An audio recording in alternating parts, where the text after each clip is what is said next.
Okay, we're a little bit above Ibon de las Ranas, the lake of the frogs. Day 1 of HRP 2014, same route as 2012, and we'll see what this brings us. Okay, there's Peak du Midi Oiseau, very characteristic peak in this part of the Pyrenees, absolutely stunning mountain. And we're just going to wind our way over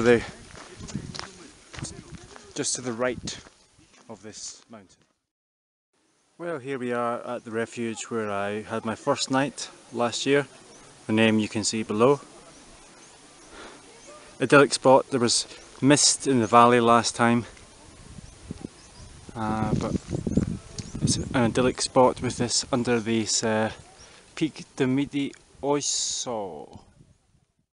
Now a section that I missed out by accident last year because I went down another path and went the wrong way. Cloud has come in and it's kind of like Via Ferrata, fixed chain ascent around this cliff face, which should be quite interesting. It reminds me of Crete actually. And so here we are arriving at Refuge Armouilly, which is one of the most picturesque refuges in my opinion on the HRP route that I took last year. But unfortunately you can't see the surrounding beauty because of the low cloud. Beautiful lake here, and when we're quite finished we'll go over there.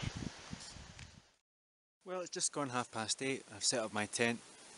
Here behind me you can see this is one of my favourite spots from last year. The trail goes off that way.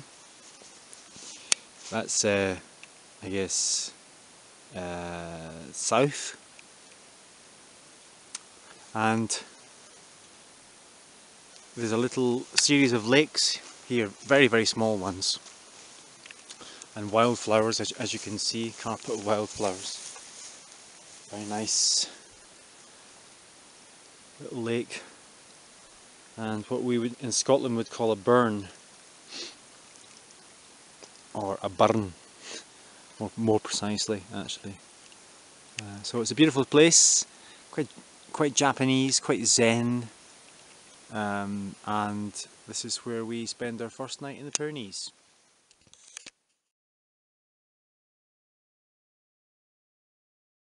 Well, here we are, day 2, morning. It's about 9 o'clock and we are just coming up to Refuge Respumosa, and we're just going to go over the Col de la Forcha today.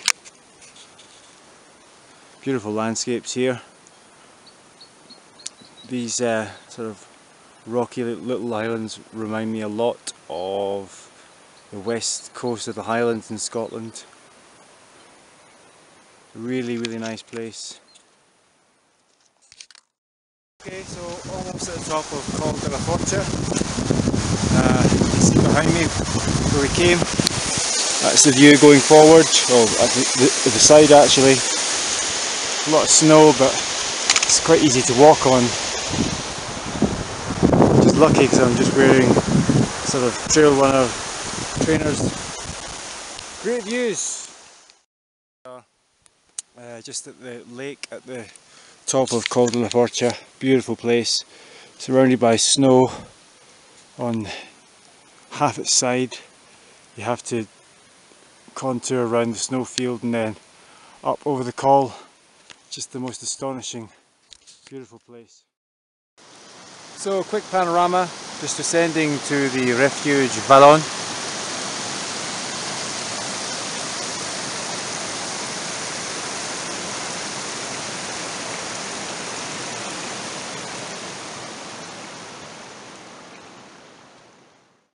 So here we are at the col above the Refuge Vallon. I think this is called Col Aratil. And I'm injured. My right hip is really sore. It's like a cramp or like a pulled muscle or something like this. Taken 2 ibuprofen, but it's really tough. It's really tough. I had to slow down so much. Stabbing pain. Anyway, so let's go forward to the border. So here we are, contouring round the side of a mountain, just inside the Spanish, just inside Spain actually, and we're going around this scree slope and going over that saddle there, which is just that's the lower summit of Vignale. We are just crossed Col Aretil and down to the foot of Vignale, which you can see behind us. Somehow my leg held out. It was touch and go for a moment, I can tell you. But I feel much better now. It may be the painkillers, it may be the fact that the descending isn't as bad as ascending. But so it's kind of 5 o'clock, so it's too early to stop walking. I was having a race with these people. They're trail runners with Salomon body packs, but I won anyway. What a vain person I am. Anyway, so I think I'm going to ascend actually. There's another refuge up there, maybe 2-3 hours away. Okay, it's a little further on and we're crossing a snowfield in a whiteout. So just to show you the path going forward, muddy. The snow's been here for a very long time. I don't know if it's permanent or not. It's August anyway, it's here now. Interesting thing about a whiteout that I hadn't noticed before is all the birds go silent, which lends it a kind of eerie atmosphere. So a little while later and we're faced with a dilemma. Just how on earth does one get through here without throwing sheep off a mountain?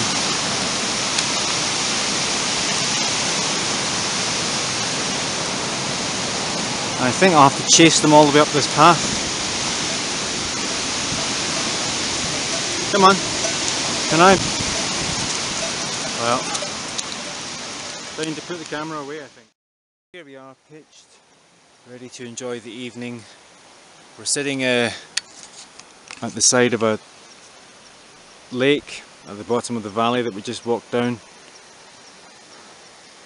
And I remember 2 years ago it was very hot and there were people swimming here. So you can just make out the peaks there behind the cloud, and we're positioned here.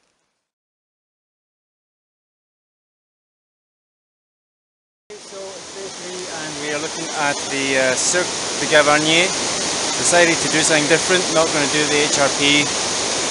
For this part we're going to go through the Breche de Roland, which is a big gap in the ridge through over to the Spanish side. I just had to cross this river because the bridge is washed out, and now we're going up to a refuge up here. Okay, so we just did a really tricky climb up the Echelle de Saladets up here. Up here and a little bit further is a refuge. There's someone right on top there. Tough climbing this, but beautiful views as usual.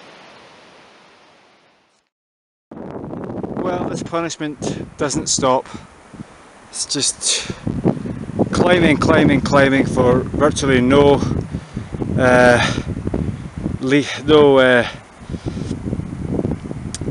no footsteps further horizontally. It's all vertical. Here we are at the Breche de Roland. Always wanted to come here, and now I am, or almost there. Just a quick panorama around. That's where I was last year after the Gavarnie section. It's the Cirque de Gavarnie over there, and just got to find some way up this snow slope without falling all the way down and smashing into rocks at the bottom. Well, we just left Refugio Goris, and the view you can see just to my right is the Breche Canyon. This was where I was when I first started my mountaineering career, I think 5 years ago. Walking up the right side of the canyon, got here, climbed Monte Perdido, got a terrible headache, altitude sickness, and then took this path down to a place called Blanca, where I had a very long dark night of the soul. I was missing my wife and I couldn't phone her. I said that I would phone her, so I was anxious.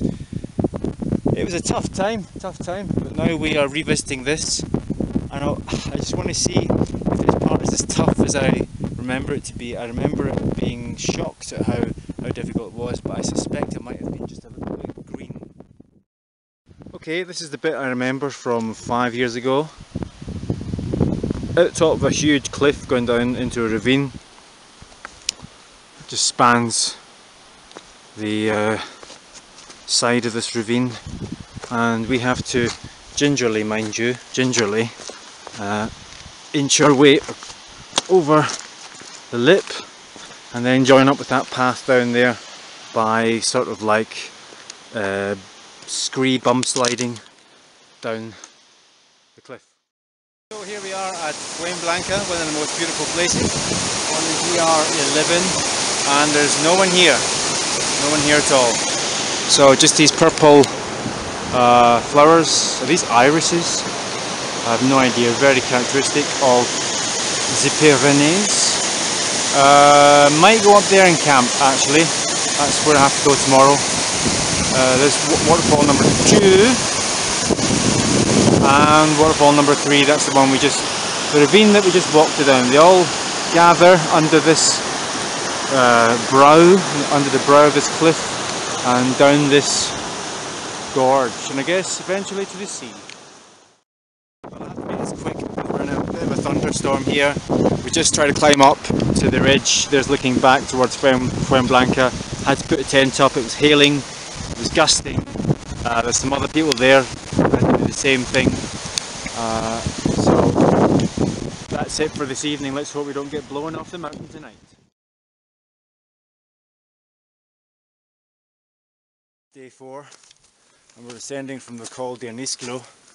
We spent the night just up a bit from Blanca, and we get caught in a terrible electrical storm which ripped out one of my tent pegs, so I had to hold the tent down with my left hand and hold the tent pulled up with my right. I was like that for maybe about an hour, shivering with, I was wet, cold, and I was also full of adrenaline. Slept with my clothes and boots on, no foam mats, just a sleeping bag on top of me until I could be sure that the storm had passed. Never had anything like that before. So we're now in a whiteout descending from the Col d'Anisclo. You may just be able to make out down there. No, you can't. The next settlement, the name of which you can see under. Not much to see today in terms of views. Okay, so we're just a little bit above the settlement where we descended after the Col d'Anisclo. You see the name underneath. I wouldn't grace it with the name of the village, even though there's a sealed road that goes there. It's just basically a big sort of lodge, hotel place, and nondescript kind of bar, you know, without a toilet. So this is, we're on the GR11 trail, and it's quite easy going at the moment, which is nice because coming down from Anisclo was difficult. And we're going up, you see this little valley on the right, we're going up there to a col and then descending down. It's about 9 o'clock and we just at the first hydroelectric station outside Tarzan. I did this last year, it's on both the GR11 and the HRP. decided to put my tent here rather than next to the lake because last night was frankly quite frightening, and there is some more sort of cloud brewing over there, so yeah, I don't want to take a chance. There's no place to shelter here, but it's reasonably sheltered. The walls of the mountain are quite near, and then this building, so hopefully I've got some protection from the elements.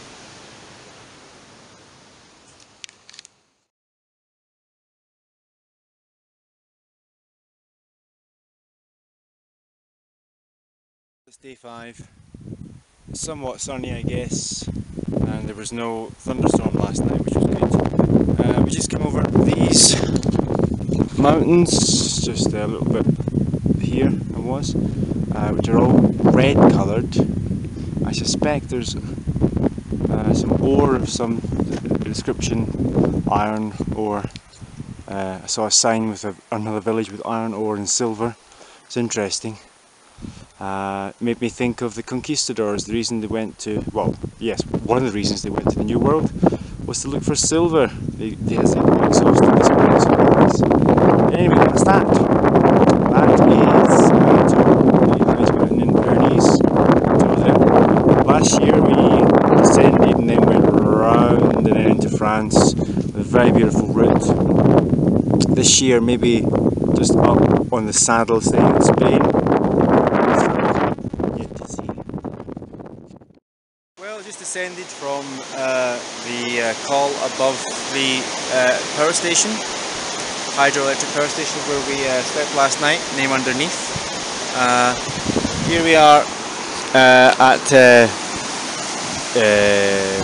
Vianos, I believe it's called, and we're just doing a little bit of sort of washing, eating and drying of tent and sleeping bag all in one in this beautiful landscape. So I'm on the section going to the crossroads of the HRP and the GR11, where I was 2 years ago. Took the HRP to the left up into France. This year going to take the GR11 between the French border and the Anatole Massif. It was the same weather 2 years ago. That is glorious. I got really burnt actually on this day, but didn't seem to care at the time. It was just so beautiful. Yeah, very nice views here. Okay, a quick FYI. 2 rivers, well 3 actually, one right in front of us, that one there, and this one down here. 3 rivers flow into this valley. To go on the HRP, you take the middle one, that's what I did last year. You get to a little cirque, then you climb up a ravine on the left, and the GR11 goes this way. We are standing at the Puerto de Cristo, the col, just sandwiched between the Anatole Massif and the border, which is over there. That's the valley from whence we came, and looking forward, we're now going to descend to the refuge, 4 kilometers away from here.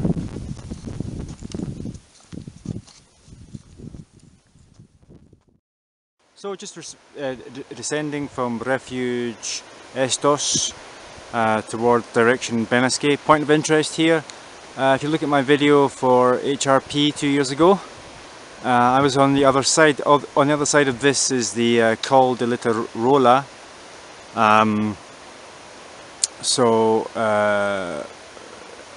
As you can see from the 2012 video, it's very snowy, very wild.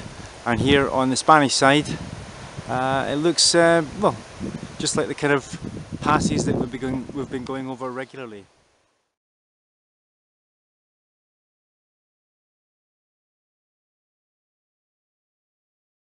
Okay, so this is Monday, day 6, and we spent the night at Benasque last night. Got a room, treated ourselves. I was feeling very tired, just very smelly, quite frankly. And today I'm really motivated to do this stretch the step, because this is the step that I missed out because of bad weather on the HRP 2 years ago. This is going over Col Mujeres, eventually, yeah, leaving behind Aragon, crossing into Catalonia today, and made a late start because of the fact I wanted to sleep and have breakfast, check email, blah blah blah. But now we're on our way, and I really want to do this with gusto. So we just left the place where the path forks. 2 years ago I went left and then did a fixed chain descent in a whiteout and rain down a gully in order to get down off the heights. It was just terrible weather. Now we've turned right. There's some low cloud coming in. This is the start of the route to Col Mujeres. Just took a look at the map there. Looks like we have to climb 800 meters and about 3 kilometers horizontal. And then I think actually we hit the peak and then we go down to get to the col. Let's see. So we're way up right on the Col de Mujeres, which is just behind us, but there's a gully down here covered in snow, as you can see, and you've got to come up the right side and then clamber over this rock in order to continue. So just come up the right side of that gully, clambered over some rock, and we're now at a kind of place with lakes. There's, I guess, 3 or 4 calls here. There's one over there. That's not it. There's a really inviting one looking over there, but I don't think that's it. I think it's the one to the left. I can see someone descending. And the GPS seems to say it's over there. So just give you a quick panorama here. Here we are, walking along the Col Mujeres. Just about 100 meters to walk before we get to the point where we descend. It's pretty jagged, a bit like a knife edge. Descends away into the abyss here. Clouds going over the top. Can't really see anything at all. Now that looks absolutely formidable. That's where we came from, much more inviting. I guess that's Anatole over there. Let's see how we get down from this one.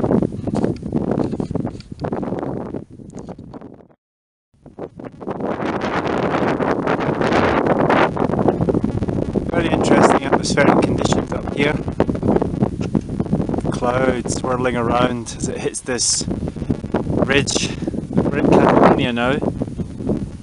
Over there was Aragon. We just descended from here, it's now clear. Don't know for how long. There's a lake down here. That's where we're going next. As another bank of cloud gets thrown up over this ridge. Views while descending from Col Mujeres into Catalonia. This feature here is pretty amazing. Ice lakes and more lakes here.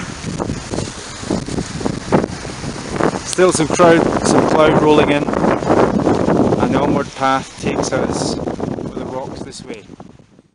How beautiful is this? Not me, this. We're going down this valley, fast flowing river just by the side of the path. Waterfall over here, peaks, sun behind us, really warm and friendly. Lovely pines, and then the col in the distance. And down into a meadow where the grasshoppers or crickets are chirping and whirring away in wildflowers. It's the best time of day to descend from a mountain is about, well, it's about 6 o'clock. With the sun at your back, so I guess heading east down a mountain in order to get to a valley covered with wildflowers by 6 o'clock in summertime. It's quite a niche, that.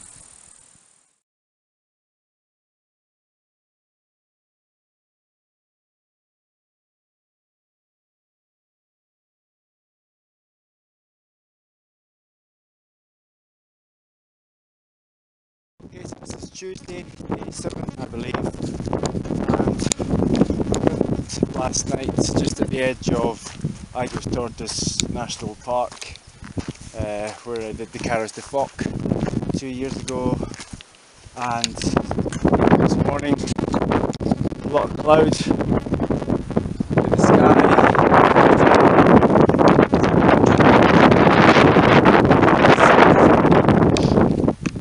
But the call was clear this morning, and we're just walking along this lake.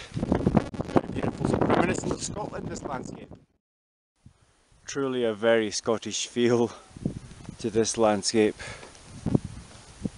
It's the exposed rock with cracks, smooth cracks, the heavy sullen skies, and this grey, darkish grey water. Very much like Scotland. So we're leaving behind refuge Rostanka behind us, and we're going up to refuge Pyrenees, which is almost 4 hours away, but I think we can do it in about 3.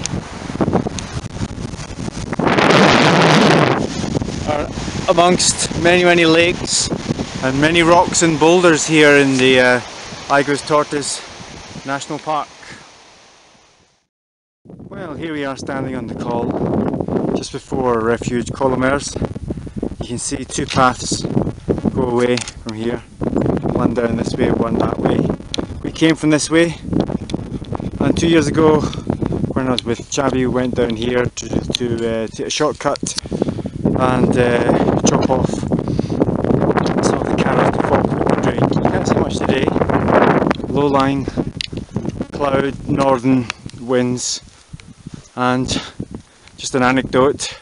Last time I climbed up here, Chabi and I were racing some Hungarians, and after a very big lunch, and I threw up just about there as we reached the col with extreme exhaustion. Silly boys, but it was a lot of fun.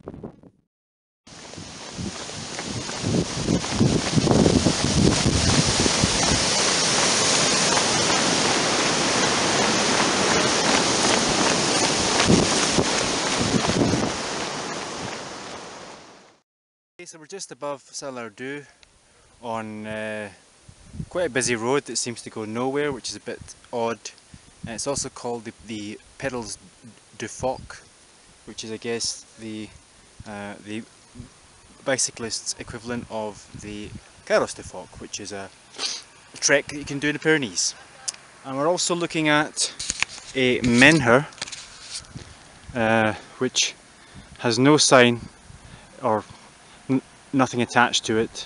It reminds me of some of the similar standing stones that are nearer to the coast in Catalonia. This is also a strategic crossroads. 2 years ago I went this way to complete the HRP by climbing this mountain here and then dropping down to some lakes on the other side. But this time we're going for the border with France, and I believe that mountain there is the border itself. Well, it's about 9:05 and we're high up in the Aran Valley, up to the border with France, which is just behind us. And I just found just an amazing, dream-like, super atmospheric place to camp. Here's my tent set up under the pines here. Looks like could be some thunderstorms tonight. Some flat land here, that's the border with France going in tomorrow. But this here makes this place so special. I'll show you a photograph of it now.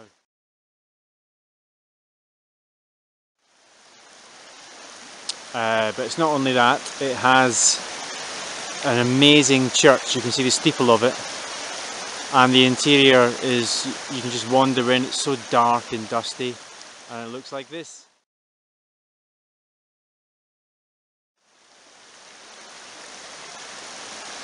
So it's incredibly atmospheric in there, and yeah, I'm tired as hell. I'm going to go there for breakfast tomorrow.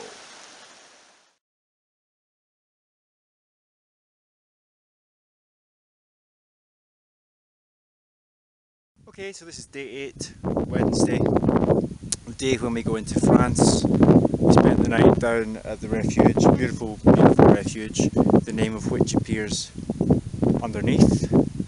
And now we're just going to the border with France. This this col is, well, you can see the name here. There's two cols to go over into France from the refuge. There's the Porte d'Orly, which is a little bit towards the west, and then there's this one. And we've chosen this one because we would like to go further east towards Tavascon in order to get the train back to Toulouse on Saturday. So let's see what we make of this. Okay, so we're almost in France, almost at the top of the col. I say almost because I was warned at the refuge that this path goes up and down, up and down, up and down, and this is the last up and down, or should I say down and up. I guess that's the frontier over there. Interesting feature of this point is you can see across to this range here, which is where the HRP crosses. It's where I crossed 2 years ago from this side over here all the way across, and then down to, I think it's Los d'Isil or something like this. And I think that peak there is the peak that you have to head for. It's called Thru-hike something or other. Thru-hike. Well, the name will appear here. Which is the first point that you have to head for on the HRP, that it's down through some lakes. So we're going this way. So here we are saying goodbye to Spain, crossing over into France. This is the border here.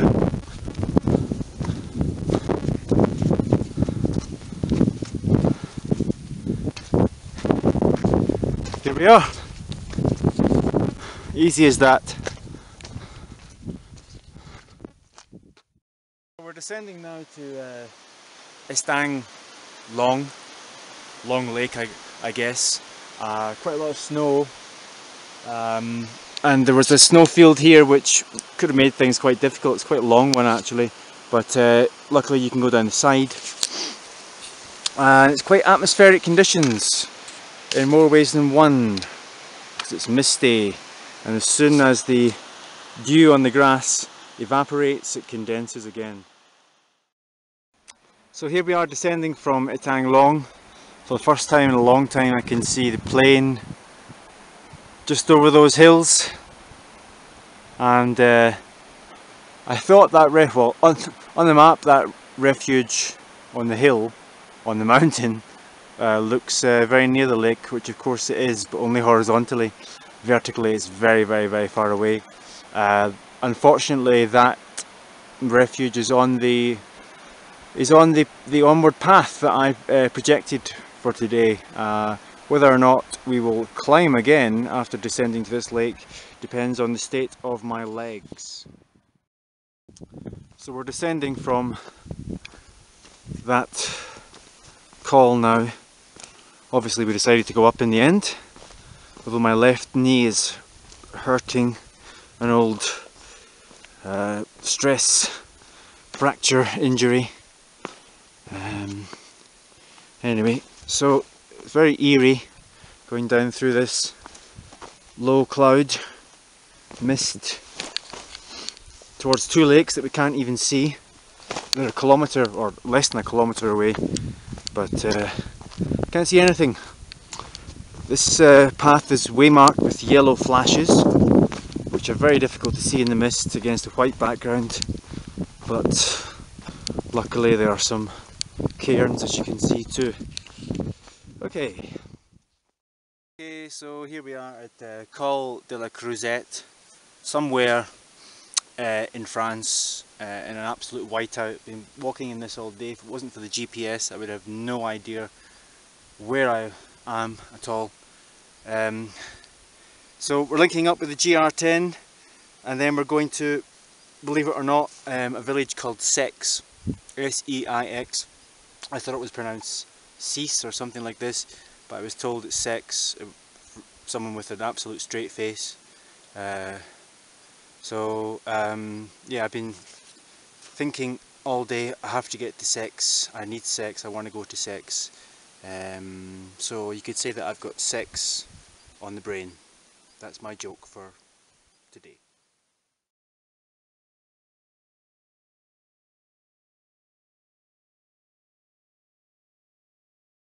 Okay, it's now the next morning, Thursday. Shortly after I took the last video, the heavens opened. It got very, very, very dark, still misty. It felt like I was in the grave already, and then the heavens opened, started to rain. I decided to put a tent up, and then that was it for the night. It continued raining.